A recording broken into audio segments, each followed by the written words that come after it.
এই বেয়াদব ছেলে, তুমি কি খাও? আরে বাবা দেখো না কোক খাচ্ছি। তুমি কোক খাও কেন? তুমি জানো না কোক ওদের তৈরি?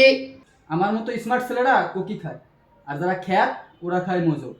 তুমি জানো না ওরা আমাদের মুসলিম ভাইদের উপর কেমন অত্যাচার করছে? আমরা যে কোক বয়কট করেছি, তোমার মনে নেই?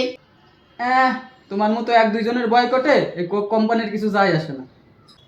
তুমি বেশি বোঝো বেয়াদব ছেলে। বয়কটে যদি কিছুই না হতো তাহলে কোক কোম্পানি এরকম নড়ে চড়ে বসতো না, এরকম ঘটাও করে বিজ্ঞাপনও প্রচার করতো না। বয়কটের মাধ্যমে একটা কোম্পানিকে পুরোপুরি শেষ করে দেওয়া যায়। তুমি কি জানো বেয়াদব ছেলে কোথাকার? বাবা তোমরা আসলেই ভণ্ড। তোমরা ফেসবুক চালাবা, ইউটিউব চালাবা, ওইগুলোও তো ওদের তৈরি। ওইগুলো বয়কট করো না কেন? কোকের বেলাতেই যত দোষ, তাই না? তুমি আসলে একটা গাধা। আমরা বাথরুমে যে মল ত্যাগ করি, বাথরুম কি ত্যাগ করি? তেমনি ওদের তৈরি ফেসবুকেই দেখিয়ে দেব আমাদের মুসলিমদের ঐক্যবদ্ধতা, আমাদের ক্ষমতা। আমরা ওদের তৈরি ফেসবুকের মাধ্যমেই কোককে বয়কট করব, ওদের সব কিছুকে আস্তে আস্তে বয়কট করব। বুঝতে পারছো? না তো বাবা, এইভাবে তো ভাবি নাই কখনো। ঠিক আছে, আজকে থেকে আর কোকই খাবো না।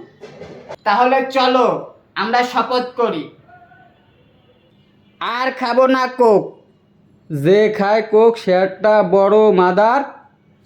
চুপ থাকো বেয়াদব ছেলে। মামা কি করতেছো তুমি? ফের কোকের বোতলে মধু ডালি মা। বাহ